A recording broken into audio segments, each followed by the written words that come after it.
meditated this morning. Good morning. Is somebody supposed to record this for Bethany Stevens? Are you recording this for Bethany Stevens? Are you doing that now? You started? Hello, Bethany Stevens. And Riley and Peyton. That's right. And our equestrians.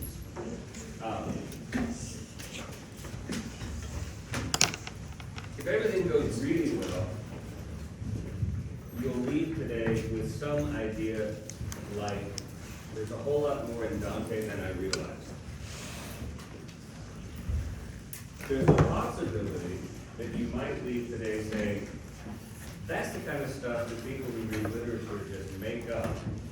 And that's why I don't like literature, but I'm willing to stick this out because, well, I hope it's not that. I hope it's the first. I hope it's the first. And then you have to realize that anything I have to say about Canto 5 today doesn't scratch the surface of serious scholarly commentary on Canto 5. There are hundreds of years of scholarship about Dante. That's how influential Dante is. Then there are all these sort of like meta questions that we can ask. Not just about textual analysis now, but about what this project of Dante's is.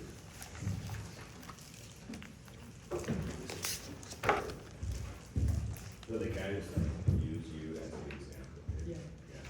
So you came into computer science major, and now you've done this crazy thing where you're an English major, which doesn't sound like they go together at all. Except the computer science mind is really one of the things that's like I've always said, like the best literary critic would be a physician, but nobody who becomes a physician would ever become a literary critic because they're making money as a surgeon or whatever it is that they're doing, right? But the mind of the doctor, of the physician, of the person who understands behaviors, who understands disease, who understands etiologies, would be the best literary critic, not the people who are sort of half-baked pseudo-social scientists who want to talk about feelings or something like this. Literature's got rules to it. Yeah? The poetics of Dante is a computer science mind that's required for that sort of thing. And then there are these other sorts of sensibilities that you can bring to this. So you have this question in your daily. Who is this Dante to put people in hell? By golly, who does he think he is? Not going to sit there walking around telling people they're going to hell. That's judgmental. So in your margin, I wrote something like, I'm not sure that's being judgmental. It might be something else. Perhaps that's just being rude. Right? I'm quite serious. There's nothing judicious in saying that to people. Ever. Right? When you think of being judgmental, maybe we ought to think of judges, for starters, and ask yourself if judges are allowed to judge, and if we need judges to judge, and if you respect the decision of judges, and what happens when judges behave badly, and what happens when judges behave well. Yeah? And think about judiciousness. What is Dante? He's not a judge. He's not even masquerading as a judge. What is he? A writer. What kind of writer? He's a poet, but makes him a particular kind of writer. Yeah? They're technical writers, they're novelists, they're all sorts of things. He's actually a poet. Yeah? And what do poets do? What's their job? Go back to the very beginning.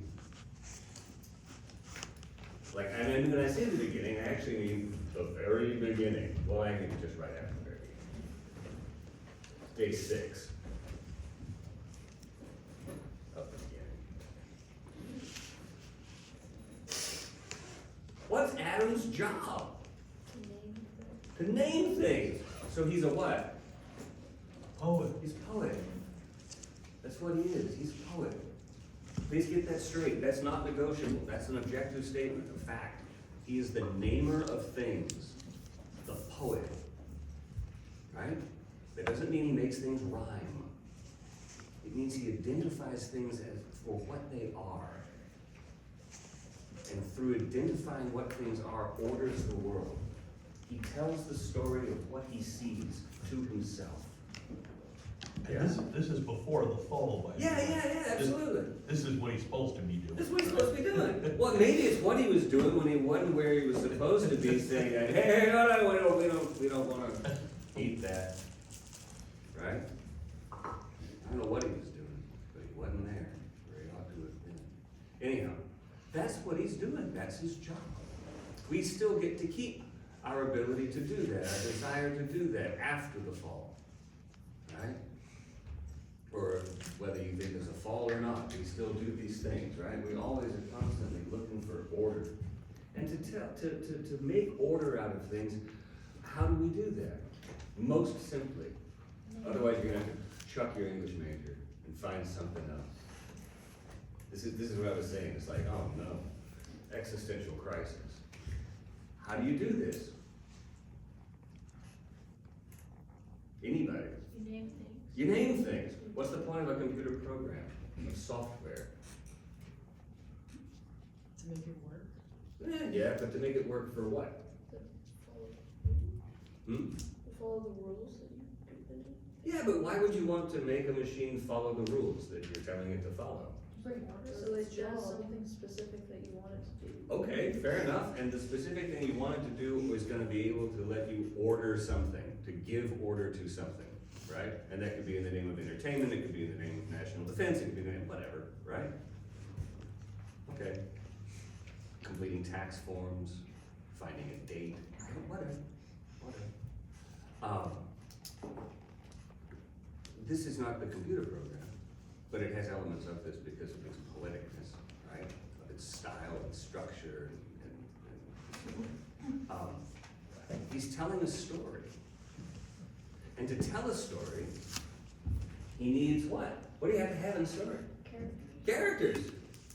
Characters. And what kind of characters are useful in a story? Complicated ones? Sure. Probably, maybe, depends on the story. Ants and grasshoppers, not so complicated. Ones. You know, Little Miss Muffet, not so complicated.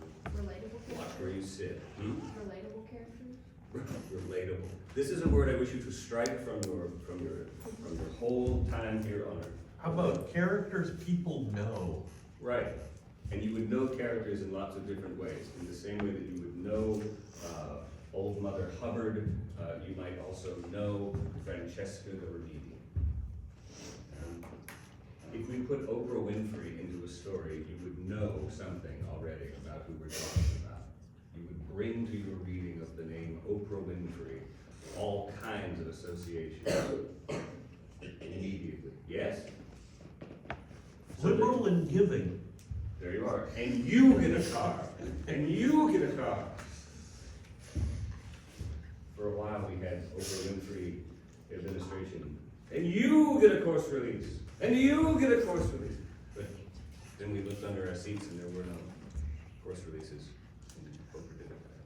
Well, that's on tape. Ooh. Oh no. Scratch that Oh dear. from the record. Here we go. Oh dear.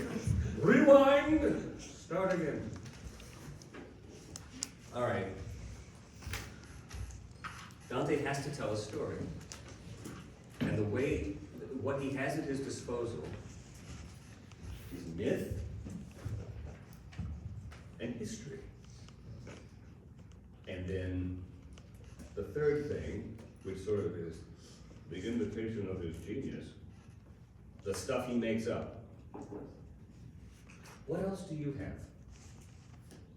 And in history, I would include things like the natural world around you. What else have you got? Nothing. Nothing. That's not reductive, right? That's just. Can I add one other thing? Oh, sure. How about philosophy? Well, that's the stuff you make up by reasoning. Oh, Right. okay.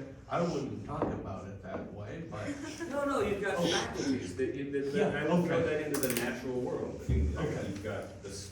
yeah. I mean, you have certain kinds of faculties on the inside, and then you have certain kinds of realities on the outside that includes like people and things. John, I told myself I was gonna be quiet today. I'm gonna try it again. It's probably helpful, you know, before I begin to wander away. of the things that Dante is looking for then are relevant figures that are going to be recognizable by everybody. That's not just why he's choosing who he chooses. The characters he writes about are recognizable first and foremost to whom? Himself. Himself. Because who's his character? Himself. Who's the first person he indicts if he's being, I'm going to keep throwing this at you and then I'll stop. If he's being judgmental, who is he first judgmental of? Himself. And that's key. That's essential. Before anybody else is condemned in some sense, before anybody else is on the wrong path, who's on the wrong path? He's on the wrong path. Midway through life's journey, I found myself in a dark world, and I didn't know how I got there. But we're going to find out how he got there. There's not going to be another sentence that says, actually, when I was 27, I made a bad decision on Tuesday. There's nothing to do that. What you're going to see is an exposure, a gradual exposure to different kinds of ways of the way people's lives have gone. And Dante's reactions to those people reveal to us implicitly a gradual dawning of self-knowledge. Self-knowledge of things I might have done better, things I might have been responsible for contributing to without ever having thought about, things I know I contributed to, and at the time probably could have done something better. And then lives that are better and better and better than Dante's that he can aspire to be like. All with the recognition of, I'm not quite there yet, but I'd like to be better. Okay. I don't know if this is, this is Goddard's law, and here I'm gonna, fulfill it.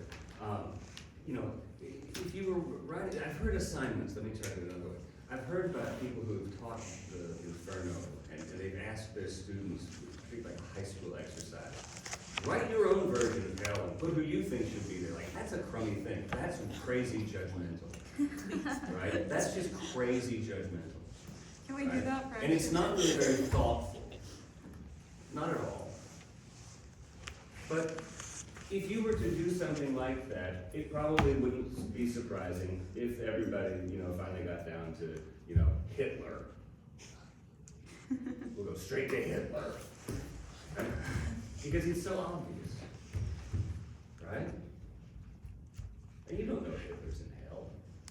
No idea. It doesn't look good for the man under the terms and conditions that you might make that decision about him. But you don't know that. Dante doesn't know any of this stuff either.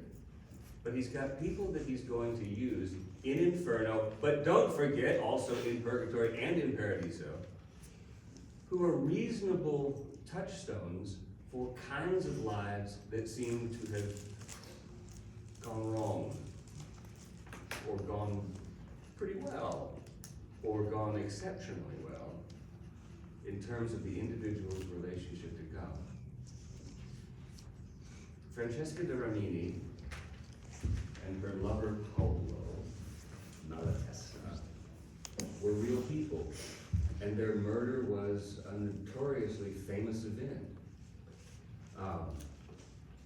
And so then in Canto 5, Dante enters into the first fully poetic canto of the poem.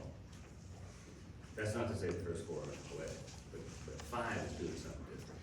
And if you were arrested by the language of 5 or by the situation in 5, then good for you, because your ears are working and your head's working, and you're like, something just shifted here. Something's going on. So I descended from the outer ring down to the next, which belts less space about, and stings the souls to greater agony. That's a 3-line description of the structure of hell. All of hell. Each circle is smaller than the one above it, each is lower than the one above it, each is worse than the one above it in some way. All sin is sin, but some sins worse than other sins. Every soul in hell on the inside of the gate is damned. Equally damned.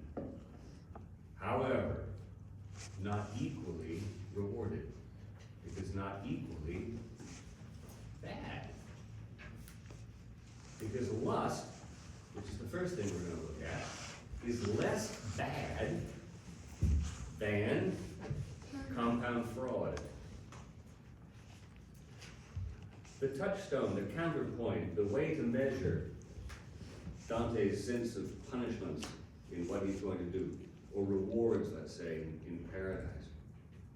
In paradise, the touchstone is God, but in hell, the touchstone is Satan. Satan is the father of lies, the worst of the worst of the worst. And everything then that's punished in hell is punished in relation to the punishment of Lucifer, the reward of Lucifer for rebelling against God. You want to be king? You want to be a second king of kings? Is that that's your game, Mr. Lucifer? Okay, you get to be king. You get to be king of hell. Because the only other place you can be king is outside of paradise. And this is what that looks like. And then all of Satan's subjects, if you like, are in order, just like any other society has an order to it. We've talked about that, right? We put it on the board once, anyway. There's a kind of feudal pyramid. And this is what Dante's going to do. This is his scheme, right? Oh, I'm spilling coffee. There's the king at the top. Here's society as a kind of pyramid. Little serf people down here, right? Yes? Different degrees of social strata going up. What's Dante do? Start to the bottom. Birds. He's just going to reverse it. That's all. He's going to flip it right upside down. Satan is the king at the bottom of the pyramid. Because this is a schema we can understand. This is an image we can understand. Where are the most people in society over here? They're the, I don't know, whatever you want to call them, the serfs, the peasants, the workers, the whatevers. The common people. Sure. Right. I was trying to get the common people. Exactly. And so here, we're going to have degrees of the seriousness of the conditions of those souls, the seriousness of their sin, of their vice. Sin is such a tricky word because it carries some particular kind of weight to it. We can talk about it in terms of virtue and vice as well. These folks were particularly vicious. They lived a life of particularly bad vice. John, can I say Yes? something real quick? I said I wasn't gonna talk today, but when is Dante writing this?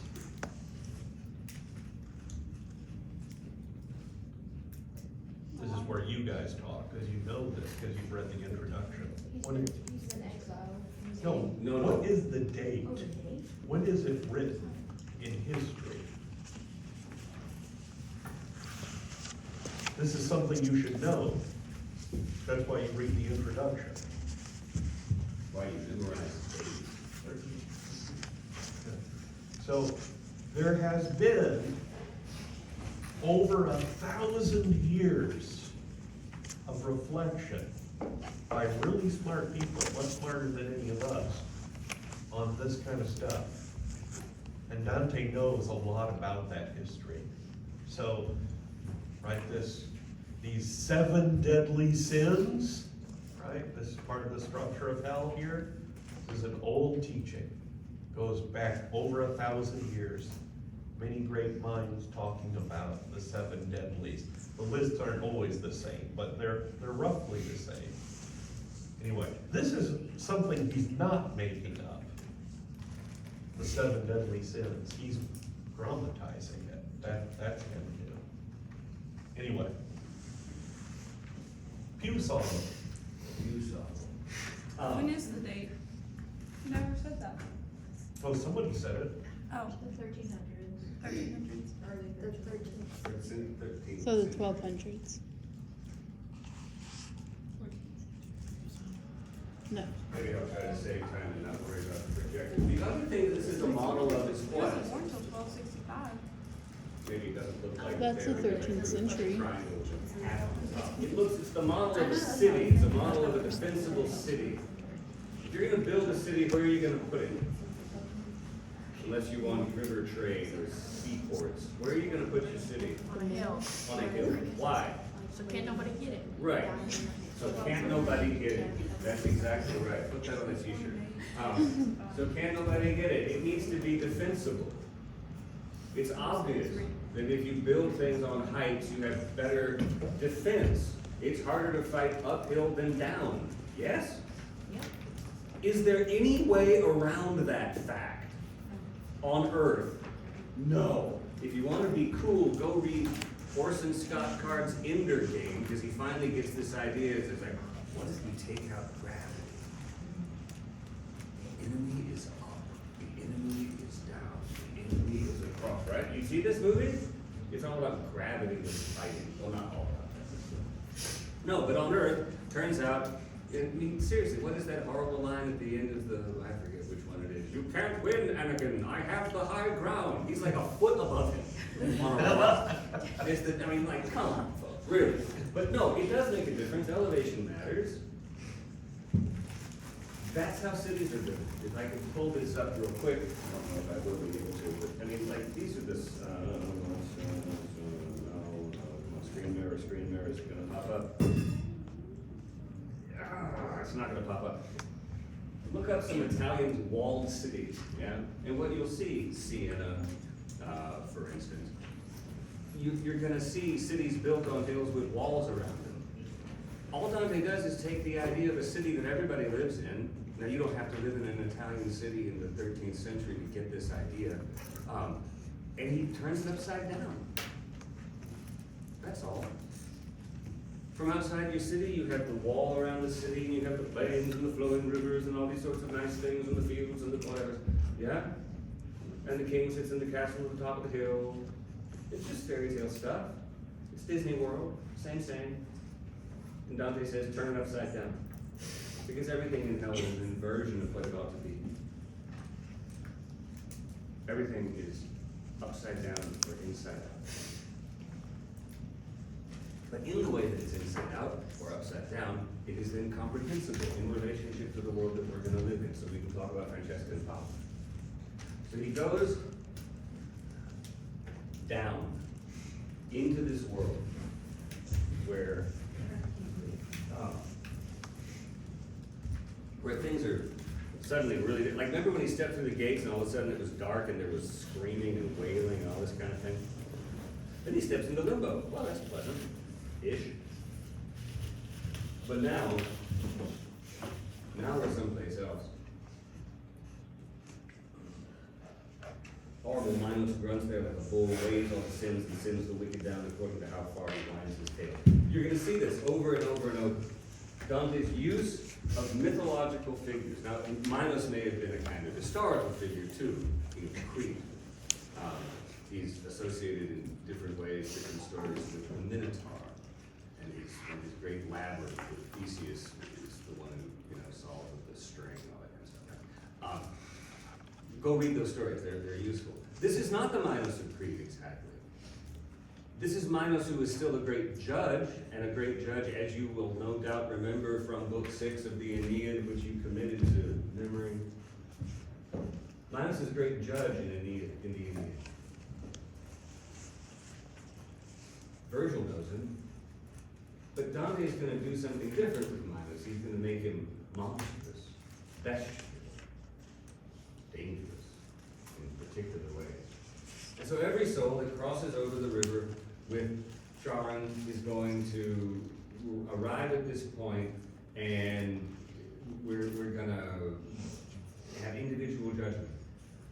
And here's this figure who wraps his tail around this individual soul as many times as is equal to the level of hell that he's going to be chucked over the edge to go drop down to, one by one by one. And he says, remember in Indiana Jones, in The Last Crusade, where Donovan says, and don't trust anybody, Mr. Jones. Like, who did you know at that point not to trust, and you didn't know it already? Right. Because who's going to tell you not to trust anybody? Right. The one who knows that people aren't trustworthy, particularly. Yeah? Right. I mean, other people might, but still.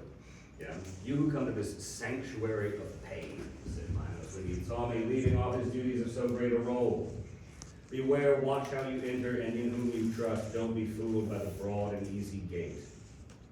Apparently even those sorts of things apply here, yeah? The right way is a narrow way, yeah? Enough, says Virgil, we're going on. So they go down, and now begin to hear a rising wail of sorrow. I have come where the great cries batter me like a wave pounding the shore. Again, imagine if you're the king of the city looking down from the towers and the heights above, right? Past through the walls of your city, out into the fields around your city. What else do you see? Why is this also just the right thing to begin with, the right image to begin with? What else do you get to see from great height? Well, all the handsome lowing cattle on the hillsides and all of the birds of the air, right? But the birds of the air in hell turn out to be souls, not actual starlings. Have you seen the murmurations of the starlings in the spring around Martin, Tennessee? Yeah? Have you seen these great flocks of birds? I don't know if you have these in California. Do you have these in California? Yes. Sort of, yeah. I don't know what the starling population is like in California. Maybe we won't. I've never seen so many starlings, but here. But here, yeah. Well, you can go to Italy. They've got them too. We wouldn't have starlings in the European starling in America, except for the Shakespeare Society of Boston, which thought it would be a good idea to put one of every kind of animal Shakespeare names in his plays into the wild of North America. There was a good environmental policy, and the starling took off. The great cries batter me like a wave pounding the shore. It is a place, look, at the synesthesia, where light is struck dumb. Light is struck dumb. Light doesn't speak. Oh, wait. Maybe we ought to think more about that. But here, light does not speak. It can't speak. It should speak. If you're dumb, you should have the capacity, but now you don't have the capacity. I mean, the deaf ought to be able to hear, they just can't. That's how we know they're deaf. Moaning, as when high winds come from east and west, wrestle on a sea of fierce storm, the hellish cyclone that can never rest, snatches the spirits up in its driving whirl. But he doesn't know that yet.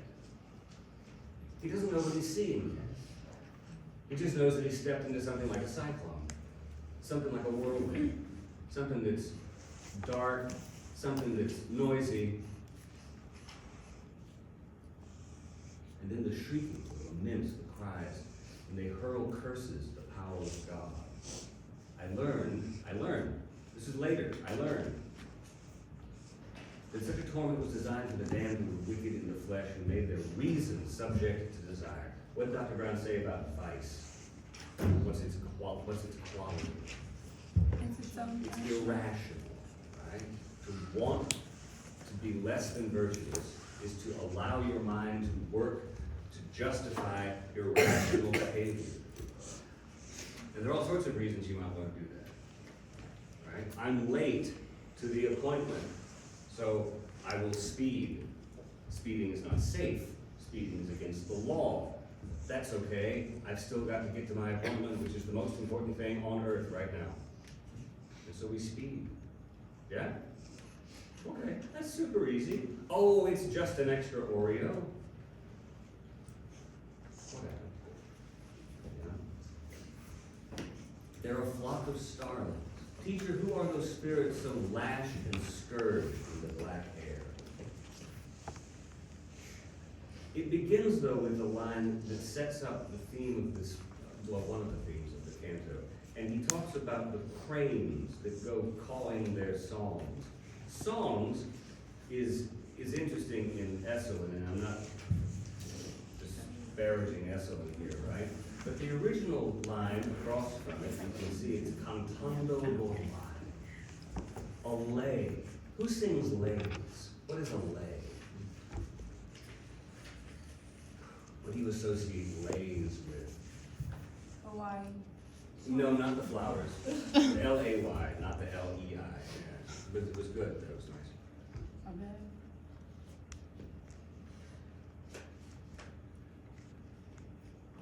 John, educate us. Medieval troubadours, bards, yeah? The lay of Roland. Yeah. And these are cranes that are singing their lays. They could have been doing anything. He could have said the cranes that are squawking their songs. He could have said the cranes that are crying their cries, whatever. But he doesn't. He says singing their lays. It's one word, and the one word is going to turn into an entire theme before the thing is finished. Teacher, who are those spirits, so lashed and scourged with black air? The first among those souls whose history you wish to hear, he then responded, was empress of men, of many languages, and now this is where you can start counting lines. What's most important in a canto?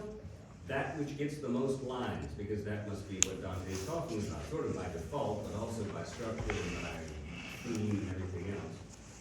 In the same way that we looked in the Song of Roland at these similar lists, these repetitions of ideas, where in the first one, Oliver says 2 lines and Roland has 8 in response, and then Oliver has 4 lines and Roland has 4 in response, and in the third one, Oliver's got 10 lines and Roland says, no, we're gonna do it, right? It's the same, count the lines. Who's got the most lines here? It's a very short canto. Dante is nothing if not economic. John Keats talks about it as brief pathos, which is brilliant. It's a brief line, yeah? That's what it is. You get the entire play of Sophocles to develop pathos for poor Oedipus, right? Here we just have a couple of lines. But Semiramis, do y'all know Semiramis? You ever heard of Semiramis? No? Semiramis was the queen of Assyria, who was notorious for her libidinous ways, yeah? She liked everything from the animals to the incest, right? And passed law, and passed the laws to make all of that legal. And it seems like this is a kind of throwaway line. She that was Ninus's heir, his whorish wife, she held the land where now the Sultan rules. What did she do? She altered lust to just. Eslin's got a note on this, as if the moral law could hang on a pun or something like this, right? But it turns out it may. And I'm not faulting Esselin there either. He's just writing some quick notes, and his point is well taken. There's a great deal of difference between frivolity and seriousness of purpose.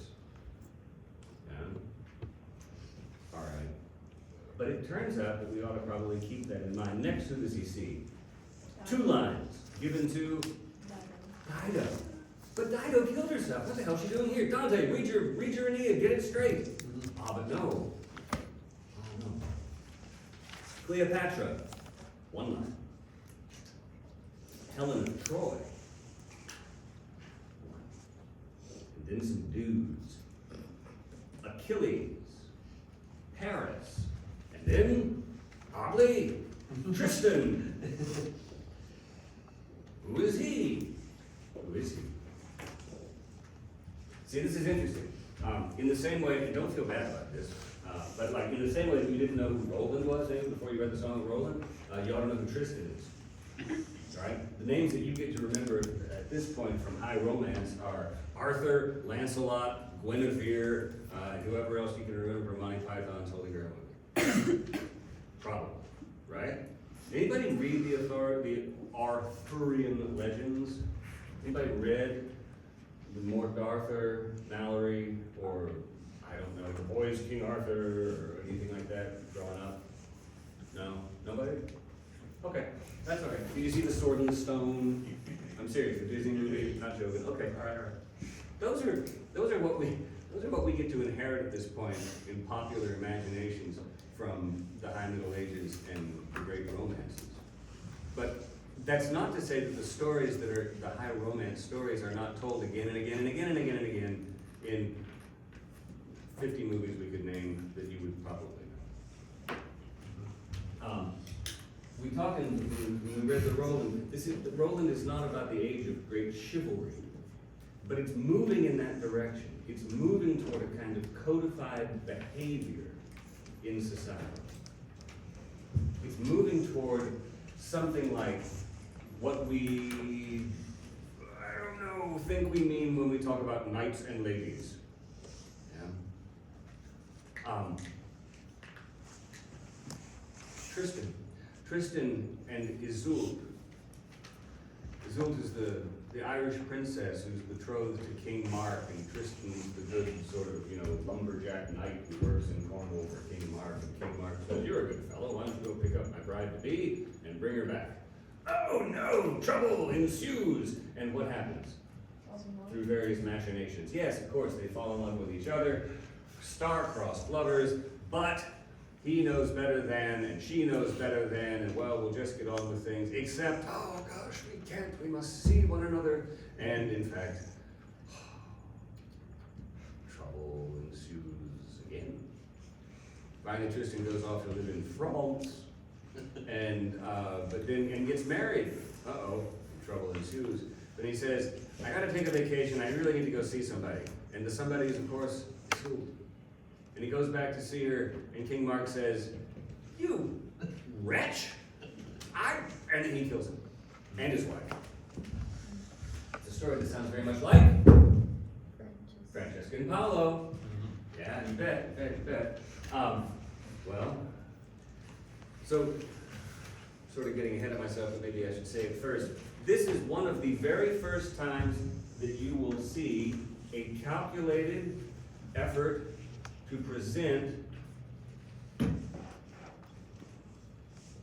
literature imitating history becoming literature.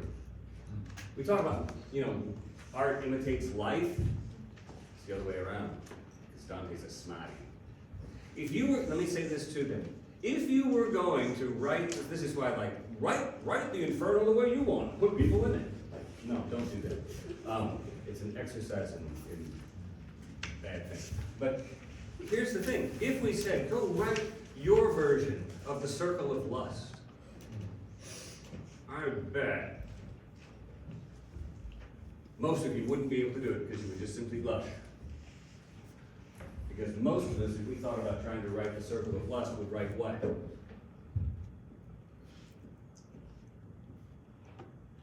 You can say it's okay. Really? Let's play word association. I say lust. You say sex. Right. So if you had to write the story of the condemned for being lustful, most people, I'm sorry to just presume this, I'm sure not the people in this room, would write their best version of some sort of a depraved orgy. They remade a movie, a funny movie, but they remade it. It was Brendan Fraser and whatever, she's the devil. Anyway, at the end, there's this cheap shot like that. Yeah? Dante doesn't do that. If you wanted to write that, who's the queen of the Circle of the Lustful? It's Semiramis, the most notorious,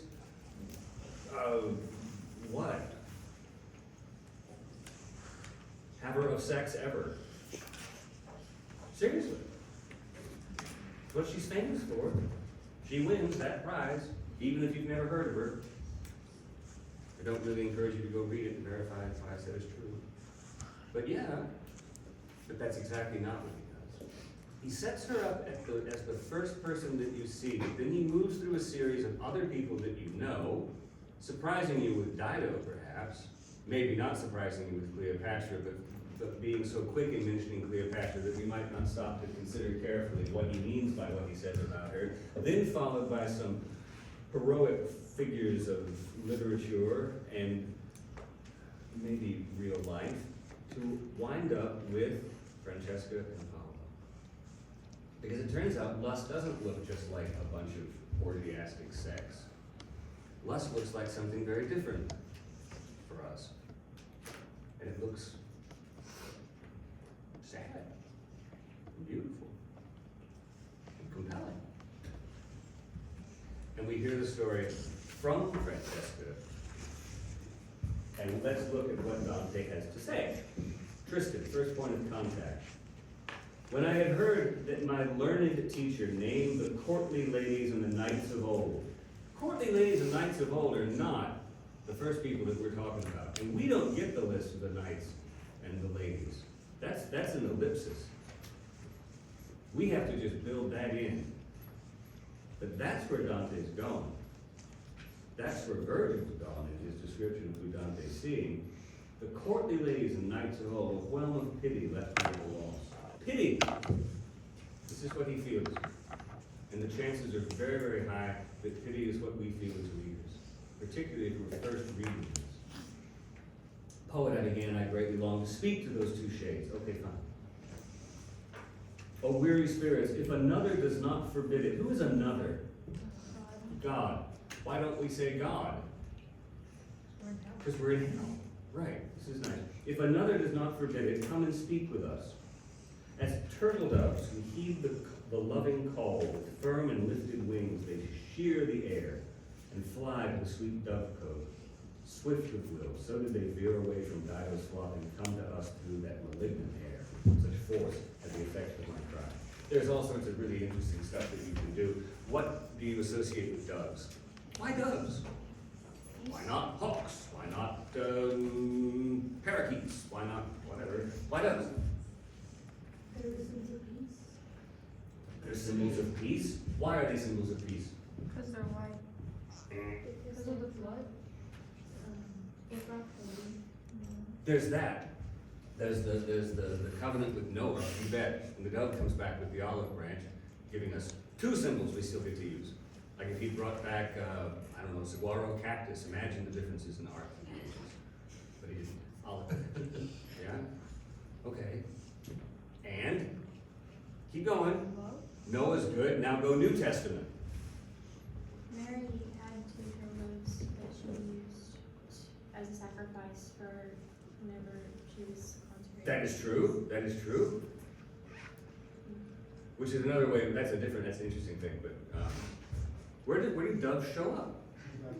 Baptism, and maybe a couple other places. But yes, mostly baptism. Right? It's a symbol of the Holy Spirit descended as a dove. As a dove. It's a spirit. It's a symbol of the Holy Spirit. Right? In exactly the same way that the real dove in Noah's story is a kind of precursor to what's going to be fulfilled in the new covenant that's going to get made, right? The dove. So it's a Christian symbol in that way. What else is the dove a symbol of? Whose symbol is the dove, if it's not the Holy Spirit, if it's not the third person of the Trinity? You've seen it before. How does Aeneas get to the golden bough? He's led by doves. Whose doves are they? Venus. His mother's doves, right? Doves are the symbol of Aphrodite. Why are doves the symbol of Aphrodite? They're the symbol of love. Yeah, but what kind of love? What kind of love does Aphrodite represent? Love. Who's her other kid besides Aeneas? Cupid. Cupid, whose name is Eros, right? Yeah, Venus is all about love as well, right? Not highbrow, courtly, platonic love, right? But, well, cupidity. Yeah? And the dove is the right bird for Venus because it's associated with, what? A kind of libidinous strutting behavior. Seriously, we don't think of it that way, but you've seen pigeons walk around, doves walk around, right? It's an old Italian idea, really old, right? They move like guys in leisure suits. Seriously, I'm not kidding. They're associated with pimps. I'm not kidding. Now you don't have to know that to make sense of this. You need to know that it's associated with the symbol of the Holy Spirit and it's associated with the symbol of Venus, right?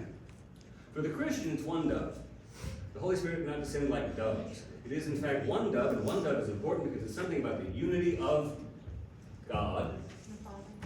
And here, we get two. We have a kind of bifurcation of a symbol of unity, right? Now we got two doves, and now we got Venus doves working into the mix. We got all kinds of things that are going on, and then it turns out what? This voice speaks to Dante. O living spirit, courteous and good, traveling the black night to visit us, who left the world dyed purple with our blood. Were he who rules the universe our friend, we would entreat him, praying for your peace, for you have pitied us, our twisted faith. All that you please to hear and speak about, we too will hear and speak with you, as long as the wind falls in silence, where the Po rushes with all its tributaries down to its sea harbor. That was that it may have peace. In that place lies the town where I was born. Love, that flames soonest in the gentle heart, seized him for that sweet body which was snatched from me.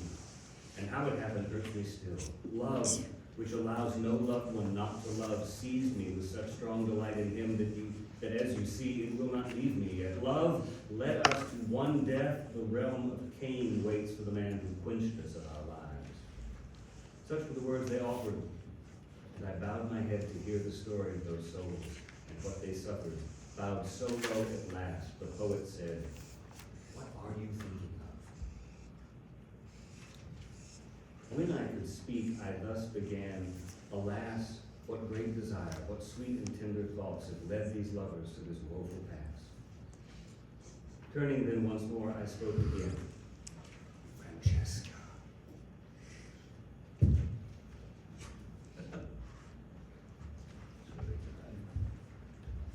How does he know her? She knows her story. He knows her in the way that you would say something like, Oprah, Beyonce, Hillary, Sting. Sting, something like that. Maybe. Bono. Yeah, whatever. But no. I don't know. Pick your most famous women whose stories are known. You would know them. She hasn't said who she is. He knows who she is. But isn't it interesting that he does a bunch of things before he says her name? Isn't it interesting that Virgil says, "What are you thinking about?" So we're left to say, what are you thinking about? And one of the things it turns out he's thinking about is his own culpability. This is a story of courtly love. This is a story of courtly love that unrolls in precisely the school of poetry that Dante himself creates, the sweet new style. There was a group of poets that wrote when Dante was young, and he and his friends came up with this, a little poetry club. And they began to write poetry that insisted on a kind of courtly, mannerly, platonic, but filled with erotic undertones. Because erotic poetry, bawdy poetry is cheap and easy, right? Let's make it sophisticated. It's 46. Okay, 46. that's fine. I'll keep going. And your alarm didn't do it. You turned it off. I turned it off because I wanted to hear more from you.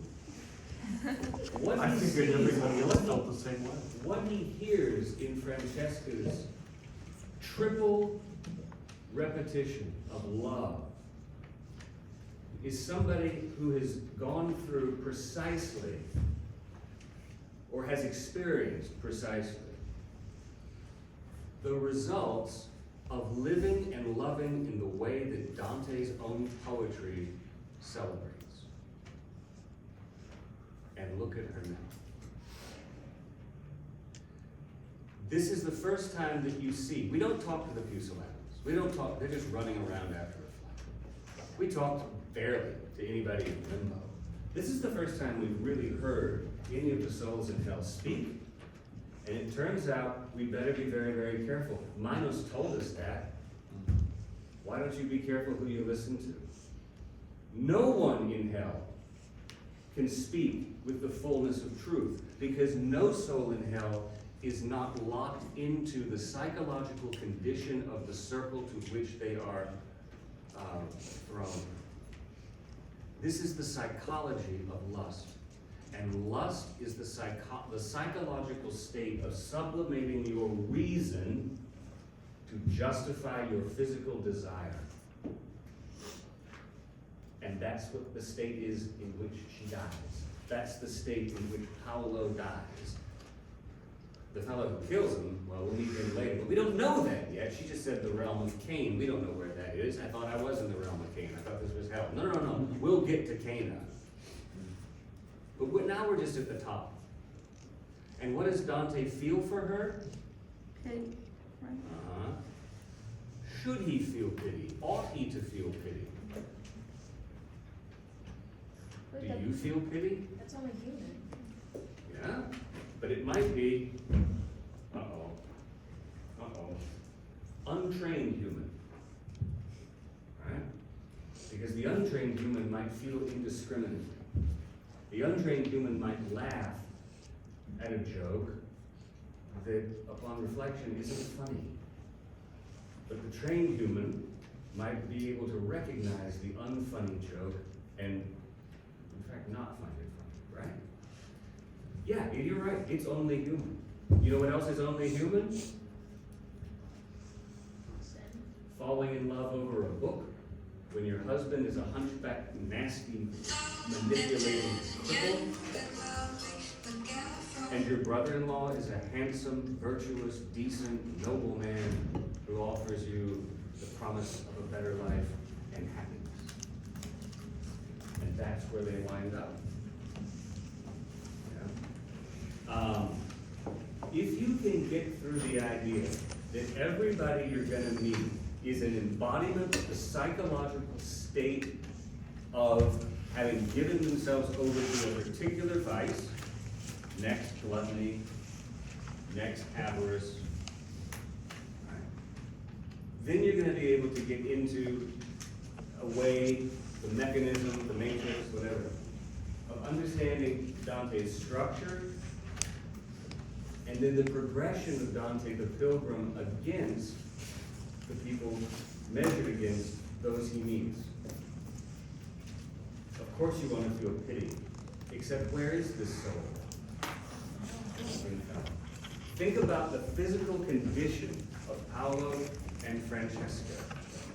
They were lustful, they were lovers, right? How do you make love? Dante doesn't back off the physicalities here. How do you make love? There are only so many positions, and it ain't the one they're in. They're bound together physically in a way that denies physical congress. Why do you lust for someone? Because you love them, you want to know them. What is this man's name? The only way we know it is because we know the story from historical sources. She never says his name. That one. That's what she says about her great lover. This one. This one. How intimate. And what is his response as the lover? John, it is 8:52. I know. Okay. Nobody's getting up quite yet. Sorry, I'll stop. He weeps. He weeps. Self-absorption. Two kinds of self-absorption. Dramatized physically for us to see. Right? Which has nothing to do, apparently, with